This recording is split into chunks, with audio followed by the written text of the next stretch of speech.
You know what, Google? If there is one misunderstood product so far, it's that next phone you're supposedly going to announce. Because yes, we have a new launch date for the Google Pixel 5a, but we're very confused with this phone's specifications. New renders show us the upcoming Galaxy Z Flip 3 from every possible angle, and those colors look pretty hot. And Apple is working on making iPads bigger for reasons we seriously can't comprehend at the moment. I'm Jaime Rivera, and I'll be taking a couple of days off from this show since it's my daughter Sophia's 15th birthday. First of all, happy birthday, darling, and don't worry, we've got more content coming regardless, even if I'm a bit off. This is Pocketnow Daily, sponsored by Skillshare.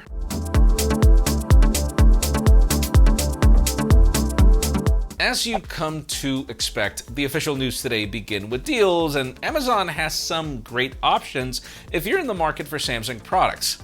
Sort of. Like in the case of the Galaxy Z Fold 2, which is $300 off, so it starts at $1,700, which is still expensive, but anything is better than $2,000. But if you really can't wait, that would be the option because the next one's coming. The Galaxy Z Flip 5G is also $250 off, leaving that at $950, but again, we're just weeks away from a possible refresh. Now, the Galaxy S21 5G is available for $100 off, so you can grab that for $700. And moving on to B&H, the Apple Watch Series 6 Nike Edition that I use is $70 off, meaning you can get that at $430. Garmin's vivoactive 4 is getting a $62 discount, leaving that at $288. Or you can also go for the Garmin Venu, which is getting a $90 price drop, leaving that at $260. We have more deals on Razer mice, Hisense TVs, Razer laptops, and more in the description. Now let's switch on to OnePlus, as it looks like we are gearing up for another Nord device. So far, it has been a very active summer for the Nord series, with the company launching the Nord N200 and the Nord CE a couple of weeks ago, but now it looks like we're ready to refresh the original model, or they are.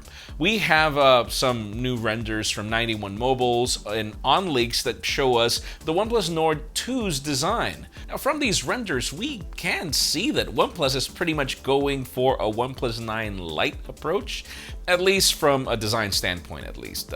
You get a 6.43-inch AMOLED display that'll reportedly run at 90 Hz. When you turn it around, you get a triple camera setup with a camera bump that resembles the OnePlus 9. And then speaking of cameras, you get a 50 megapixel main sensor, and then it mentions an 8 megapixel secondary and a 2 megapixel sensor, which you expected, most likely is for macros. I really can't wait for them to run out of that macro camera inventory. But anyways, leak specifications for this Nord 2 include MediaTek's Dimensity 1200, along with 12 gigs of RAM, 256 gigs of storage, a 4500 mAh battery, 5G, and Android 11 out of the box. Apparently, this phone will be launching sometime in July, so we should be getting teasers from OnePlus very soon, and my God, that phone sounds like a beast. Now let's move the spotlight onto Cupertino and iPads, as it looks like they're trying to change things up, and not the way we were expecting. We have a new report from Bloomberg where Mark Gurman says that he's being told that Apple engineers and designers are exploring having larger iPads that could hit stores a couple of years down the road, but that they're highly unlikely next year. However, on the same report, he mentions that Cupertino is working on a redesigned iPad Pro in the current sizes for early next year.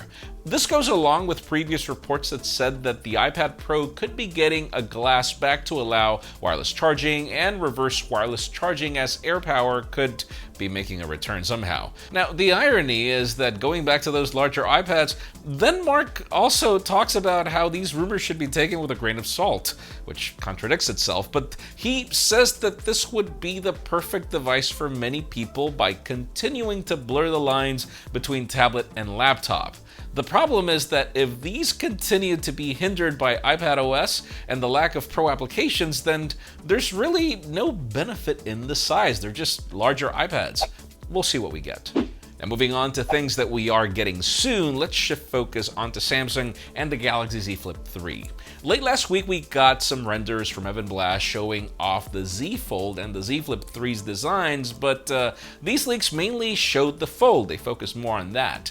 Now we have some renders from GizNext that focus on the Flip instead. These renders show the device from every angle you can think of. From the outside, you get a dual-tone design on up to 4 different color variants, where the dual camera hump portion is black in order to house the display, and then speaking of that outer display, it's still pretty much a thumb display at 1.9 inches diagonal, but it's way more useful than the one we got on the original Z Flip. Now, as for the main display, we're expecting a 6.7-inch foldable panel with a punch hole, but with slimmer bezels than the previous generation. And other reports mention that thanks to new upgrades to that ultra-thin glass, it might not crease this time around. We're expecting the Z Flip 3 to debut along with the Z Fold 3 and that new Galaxy Watch with the new One UI update in the first week of August. So far, I think the Z Flip 3 looks like a very solid upgrade, but obviously the price tag is going to have to back that up.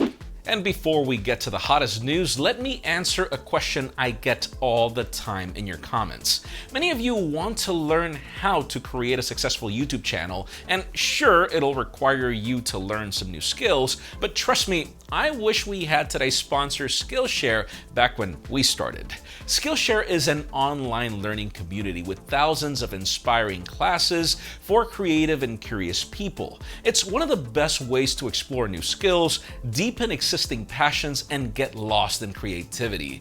If you're new to the challenge, start with YouTube for Beginners by Jeremy Murrah to help you engage and grow an audience. Then follow up with Sorella Moore's YouTube Success class to help you find your own voice and build an authentic brand around you. You can then choose video editing classes either on Final Cut Pro or Adobe Premiere Pro to learn how to edit video on the tools that we use. You can also choose thousands of other classes and videos to sharpen your skills on any field you can think of. And this is just one of so many skills. Premium membership gives you unlimited access to thousands of classes. Whether you want to learn photography, how to play a music instrument, draw, write, or even improve your skills in business, Skillshare has something for everyone. The first 1,000 to click the link in the description will get a 1-month free trial of Skillshare so you can explore your creativity. But finally, for the hottest news today, or the most interesting one, let's talk about the king of leaks, Google and the Pixel lineup. This time around, we have some leaks for the Pixel 5a, which hasn't been leaked again since April, believe it or not. At the beginning, the rumor mill pointed to this phone being launched in June 11th, but those same reports from back in April claimed that the Pixel 5a would be heavily delayed due to the global chip shortage, and there was also a possibility of it getting scrapped. Well, now we have a new report from 9to5 Google that claims that we can expect the Google Pixel 5a to be announced sometime during August, with the release happening the same month. And like in the case of other upcoming phones, it'll apparently be exclusive to the United States and Japan, but it might expand to different markets as time goes by. But just to jog your memory, the Pixel 5a will reportedly arrive with a 6.2-inch OLED display, and hear this, I mean, it brings the same design as we got on the last generation, and it's powered by the same Snapdragon 765G that we got on that same phone. So if you think of it, we're pretty much getting a rebranded Pixel 4a 5G that will be limited to certain markets. Now, in today's question, let us know, do you think the Pixel 5a makes sense? Because I don't need design differences, but if there isn't any major change, I'm just scratching my head over what the purpose of this phone is. But anyways, what do you think? Let us know what you consider in the comments down below.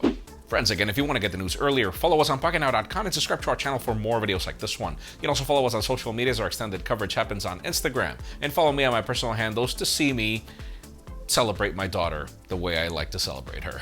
Please give this video a thumbs up if you like what you saw. I'm Jaime Rivera. Thanks so much for watching. We'll see you soon.